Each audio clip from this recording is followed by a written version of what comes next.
माऊलीनो थोडक्यात सांगू का?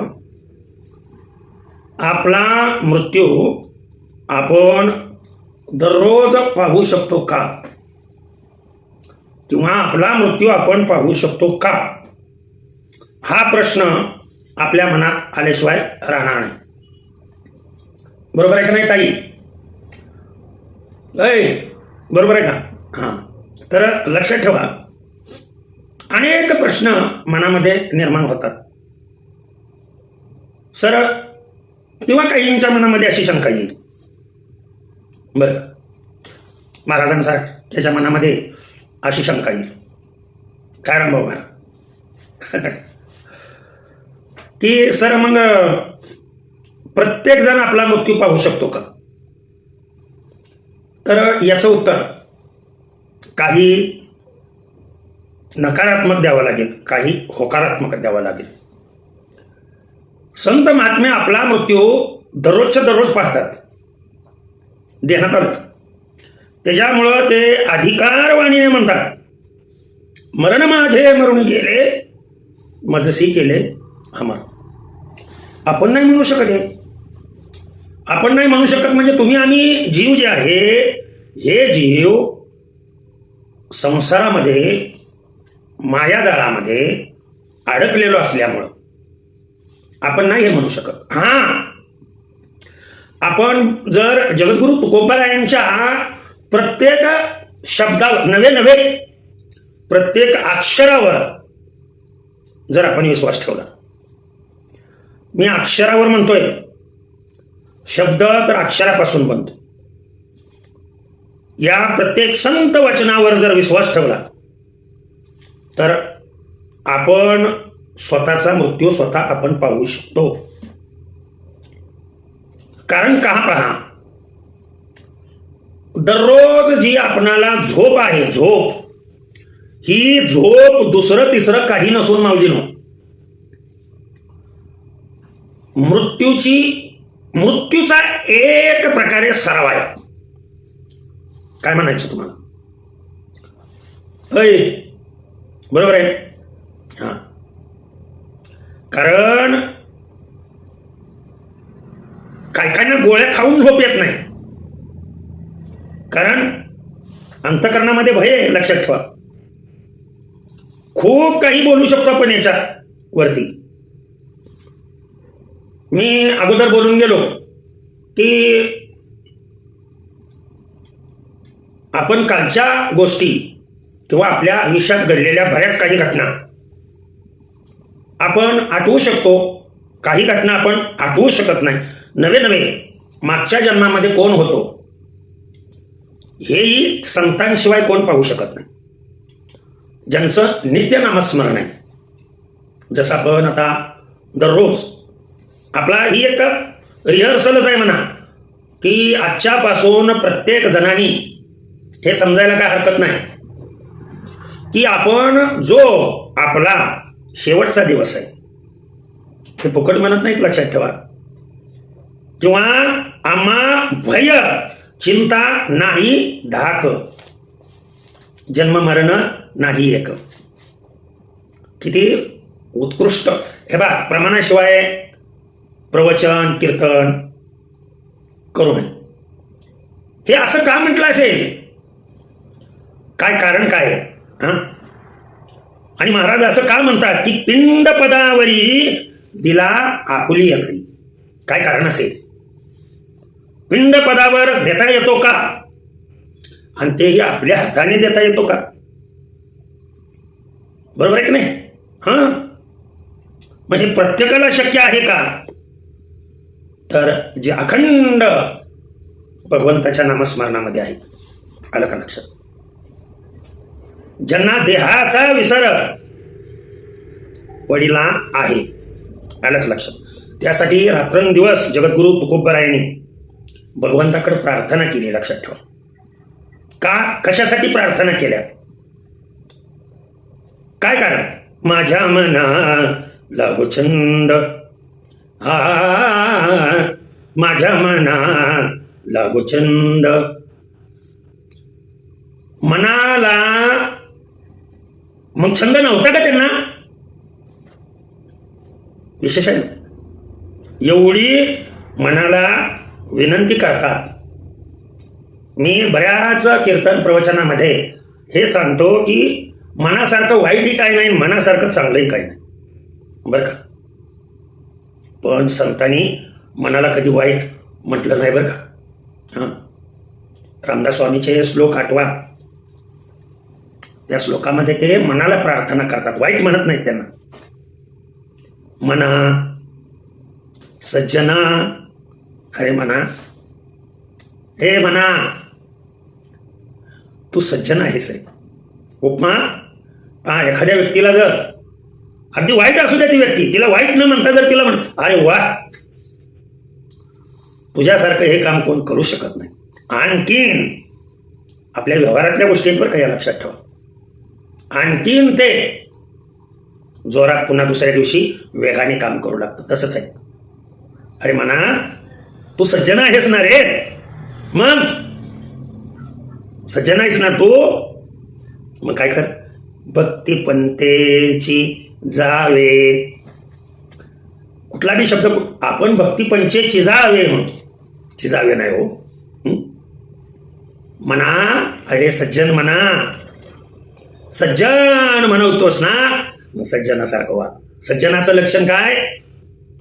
म्हणून जगद्गुरु तुकोबाराय सुद्धा विनंती करतात, मनाला उपदेश करतात, मनाला पांडुरंगाकडे विनंती करतात. लक्षात ठेवा की मन का, काय कारण, मनाला विनंती करण्यापाठीमागं कारण काय? मग जगद्गुरु तुकोबारायांचं मन हे भगवंताकडे जात नव्हतं का तत्पूर्वी? लक्षात ठेवा. थोडंसं मनाबद्दल बोलूया आपण. तर मन हे 3 अवस्थेमध्ये आहे. लक्षात ठेवा. त्याला कॉन्शियस माइंड म्हणजे चेतन मन, अनकॉन्शियस माइंड अचेतन मन, आणि सबकॉन्शियस माइंड अवचेतन मन. आता बरेच जण म्हणतील, सर हे डोक्यावरनं पळायला लागलं. चेतन मन जागृतीमध्ये जे कार्य करतंय, लक्षात ठेवा, जागा असताना जे मन कार्य करतंय त्याला चेतन मन म्हणायचं. साधं सोपं सांगतोय. किंवा दुसरं एक उदाहरण मी सांगतो तुम्हाला, अतिशय महत्वाचं उदाहरण आहे. बर्फाचा मोठा खडा जर पाण्यामध्ये टाकला तर तो पूर्ण बुडत नाही. लक्षात ठेवा, या गोष्टीवरती लक्ष द्या. मग समुद्रामध्ये किंवा पाण्याच्या डोहामध्ये आपण बर्फाचा मोठा खडा टाकलाय, लक्ष द्या बरं का. मग आपल्याला ते जाणवतं की इथं बर्फाचा खडा आहे. कशावरनं जाणवतं? कारण त्याचा काही भाग म्हणजे किती टक्के सांगू का मी? फक्त 5%. 5% भाग हा पाण्याच्या वरती शिल्लक राहिलेला असतो, आणि त्याच्यावरून आपण ओळखतो की इथे बर्फ आहे. हे जे वरचा जो भाग आहे, पाण्याच्या वरचा भाग त्या बर्फाचा, ती मनाची अवस्था म्हणजे चेतन अवस्था. आणि ही किती आहे म्हणून सांगितलं मी? फक्त 5%. पण अचेतन मन म्हणजे कुठलं? की जो भाग त्या बर्फाचा पाण्यामध्ये खोलवर स्वरूपात आहे, की जो आपणाला दिसू शकत नाही, तो भाग म्हणजे अचेतन. आणि चेतन आणि अचेतन यामधला जो बर्फाचा भाग आहे, म्हणजे जो केवळ पृष्ठभागावर असतो. आलं का लक्षात तुमच्या? म्हणजे आयुष्यामध्ये अशा काही गोष्टी विचारलं, एखाद्याला विचारलं, बाबा काल कुठे होता तुम्ही, या वेळेला काल कुठे होता? थोडंसं स्मरण करतात बाबा, आणि लगेच सांगतात, मी सर काल या वेळेला इथंच होतो ना प्रवचनामध्ये. हे जे मनाची अवस्था आहे त्याला अवचेतन, याला सब कॉन्शियस माइंड असं म्हटलं जातं. लक्षात ठेवा. आणि जवळजवळ प्रत्येक व्यक्तीच्या 94 ते 95% जी मनाची अवस्था असती ती अवचेतन आणि अचेतन या स्वरूपात असते. लक्षात ठेवा मी काय म्हणतोय ते. मग पाठीमागं अगोदर मी बोलून गेलो की जागृत अवस्थेमध्ये कार्य करणारं मन कोणतं, तर ते चेतन मन. लक्षात ठेवा. स्वप्न अवस्थेमध्ये जे कार्य करतं मन, मनाची अवस्था, आता जोपर्यंत जागा आहे तोपर्यंतच चेतन मन कार्य करते. पण जेव्हा तुम्ही झोपी जाता आणि स्वप्न अवस्थेमध्ये जाता, नीट लक्ष द्या, मनाची म्हणजे आपण झोपल्यानंतरची दुसरी अवस्था, जड देह पडलेला आहे तिथेच जागृतीमध्ये असणारा, कम्पॅरेटिव्हली लक्ष द्या, अशक्य असं काहीच नसतं. मी नेहमी सांगत असतो, impossible is the word found in the dictionary of a fool. मूर्खाच्या शब्दकोशामध्ये बर महात्म्यांच्या तोंडची वाक्य आहे तीच आपण गिरवावीत. आपल्या मनाचं काय सांगू नये. मार्ग दाखवून गेले आधी दयानिधी संत असे निळोबर आहे म्हणतात. तुम्ही आम्ही कोण? मनाचेच अभंग करायचे, मनाचेच चाली कुठल्याही लावायच्या. आलं का लक्षात? आणि शेवटी तुका म्हणे एका जनार्दनी म्हणे. अरे काय गात्याशिवाय भजन म्हणूनही लक्षात ठेवा. गाथा प्रत्येक संतांचा गाथा आहे आणि त्याच्यामध्ये ज्ञानाशिवाय दुसरं काय नाही बरं का. प्रत्येक अभंग जर तुम्ही आचरणात आणला, पिंडी ते ब्रह्मांडी जिवंत असतानाच ही अवस्था प्राप्त झाल्याशिवाय राहणार नाही. आणि अशी अवस्था आपणास अनुभवास येण्यासाठी जरा दिवस जास्त जातील या अभंगाला. पण आपलं उद्दिष्टच हे लक्षात ठेवा, याचसाठी केला होता अट्टहास. प्रत्येक जण परमार्थ करतोय म्हणजे परमार्थ कशासाठी करायचा आहे? शेवटचा दिवस गोड व्हावा. पैसे कमवण्यासाठी परमार्थ नको आहे. अहो ते तर मिळतच हो, देण्यात आलं, आम्ही घेत नाही, आता प्रत्येकाला सर्वांना माहिती. पण ज्याच्या त्याच्या प्रारब्धानुसार, आलं का लक्षात, धन कमवलं जात नाही, जोडलं जातं. प्रारब्धेची जोडे धन, प्रारब्धेची वाढे मान, किंवा जोडून या धन उत्तम व्यवहार. लक्षात आलं तुमच्या? आणि उत्तम व्यवहाराने मिळवलेलं किंवा मिळालेलं ठरवून नव्हे. मी कुणावरही टीका करत नाही. स्वतः पांडुरंगाच्या मंदिरामध्ये हा एकीकडच्या बाजूला संतांच्या मूर्ती आहे, एकीकडच्या बाजूला पांडुरंगाची मूर्ती आहे, आणि मध्ये माझ्या सद्गुरूंची आणि श्री दत्तगुरूंची मूर्ती आहे. बरं, हे सर्वांनीच पाहिलेलं आहे. आणि आपल्या आयुष्यामध्ये लक्षात ठेवा, अवचेतन मन आणि अचेतन मन. अचेतन मन काय, अवचेतन मध्ये काय होतंय? अवचेतन मनामध्ये ठराविक कालावधीपर्यंत झालेल्या गोष्टी, आपण सांगू शकतो की अगदी 4 वर्षापूर्वीची गोष्ट सांगू शकतो, अरे मला ते अमक्या अमक्या ठिकाणी भेटलं होतं. दिस इज अ कुठलं सब कॉन्शियस माइंड. लक्ष द्या, प्रत्येक गोष्टीवरती लक्ष द्या. मग आपण कुठल्या मनात किंवा जगद्गुरु तुकोबार आहे या अभंगातून काय सांगू इच्छितात? थोडक्यामध्ये पिंड पदावरी, पिंड पदावरी दिला आपुली या करी. मी माझ्या हातानेच माझं पिंडदान केलं, जिवंत आहे तोपर्यंत. म्हणजे करता येतं हो, दररोज करता येतं. आणि म्हणून ते म्हणू शकतात, शेवट तो भला. अभंग भरपूर आहे. शेवट तो भला माझा बहु गोड झाला.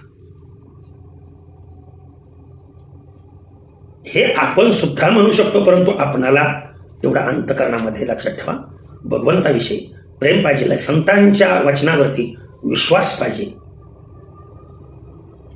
आपण ज्या वेळेला झोपी जातो, स्वप्न अवस्था, त्या स्वप्न अवस्थेमध्ये जे आपल्या ठराविक आयुष्यात घडलेल्या ज्या गोष्टी आहेत, अगदी क्रियमानापर्यंत, दररोज करतोय त्या कर्मापर्यंत, ज्या ज्या गोष्टी आपणाला आठवतात. ज्या ज्या गोष्टीचं आपण चिंतन करतो स्वप्नामध्ये काय येतं, आता महाराजांची प्रमाण आहे याच्यावरती, काय येतं स्वप्नामध्ये, तर ज्याचं ज्याचं आपण चेतन मनाच्या साह्याने चिंतन करतो किंवा अवचेतन मनामध्ये जे साठवलेलं असतं की जे आपण पुन्हा आठवू शकतो. लक्षात आलं तुमच्या? पण गेल्या जन्मात अनंत जन्मामध्ये लक्षात येते ना मी काय म्हणतो, हां, ते अचेतन मन. मग हे आठवू शकतो ना आपण, ते बरोबर ज्याचं चिंतन आपण करतो मागे ठराविक कालावधीपर्यंत केलेलं असतं तेच बरोबर स्वप्नामध्ये येतं. स्वप्नावस्था याला म्हणतात.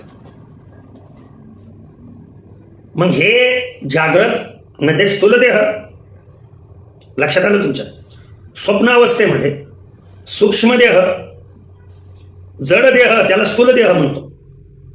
आणि आपण या स्थूल देहाने दररोज लक्षात ठेवा, आपण आपलं मरण पाहू शकतो ना, नाही पाहू शकत? हो. मग या ज्या मनाच्या अवस्था आहेत, पुढे कारण देह, स्थूल, नंतर स्थूल मध्ये चेतन मन कार्य करत होतं, स्वप्न अवस्थेमध्ये सूक्ष्म देह कार्य करतोय, अवचेतन मन तिथे कार्यरत होत आहे. म्हणजे बापाचं उदाहरण आठवा म्हणजे लक्षात येतं लगेच. वरचा भाग जो दृश्य आहे तो अनुभवतो, तो काय चेतन आहे, जो अगदी अतिशय खोलवर आहे की जो आपण पाहू शकत नाही, किंबहुना आठवूही शकत नाही, तो अचेतन. आणि त्या दोहोच्या मधला पृष्ठभागावरती पुन्हा पुन्हा सांगतोय, कारण चिंतन ऐकणारे, आता हा प्रत्येक व्हिडिओ युट्यूबवरती जात असल्यामुळं चिंतन ऐकणारे कसे भरपूर जण आहेत. आणि गोड गप्पा कुणाला नको आहेत. खरे जे खरोखरच भक्त, जे यांच्यावरती श्रद्धा आहे, संत वचनावरती ज्यांची श्रद्धा आहे, त्यांना पोकळ गप्पा आवडत नाहीत. बोलण्यासारखं भरपूर आहे बाळांनो. तिसरी जी अवस्था आहे ते तिसरी अवस्था म्हणजे आता पुढे सूक्ष्म, नीट लक्ष द्या बरं का. आता 27 तत्वापासून बनलेला हा पूर्ण देह जो आहे, त्यामधले मृत झाल्यानंतर किती तत्व बाहेर पडतात आणि किती तत्व कायमस्वरूपी आपल्या बरोबर येतात. पिंडदान का करावं, वर्षश्राद्ध का करावं, आलं का लक्षात? पुण्यतिथी का करावी, संतांच्या अभंगावरच भाष्य का करावं. आणखी मी पहिलं चरण सोडलेलं नाही, तेवढंच चाललेलं आहे. पिंडपदावरी हे जोपर्यंत समजत नाही तोपर्यंत पुढे जाऊन उपयोग नाही. कारण मी अगोदरच बोलून गेलो, दररोजची झोप म्हणजे शेवटचा दिवस गोड व्हावा याच्यासाठी केलेली रिहर्सल, ज्याला सराव म्हणतो आपण. आलं का लक्षात? एकदम जाऊन मैदानामध्ये क्रिकेट खेळता येत नाही, भरपूर त्यांनी दररोज प्रॅक्टिस केलेली असते. आणि जो ही रिहर्सल दररोज करतो तेच फक्त म्हणू शकतात, आम्हा भयचिंता नाही धाक, किंवा मरण माझे मरून गेले. आणि तेच म्हणू शकतात, तुका म्हणे मुक्ती, बर का, अभंग चरण आहे, शेवटचं चरण आहे, याच्यासाठी केला होता अट्टास, बरोबर आहे का?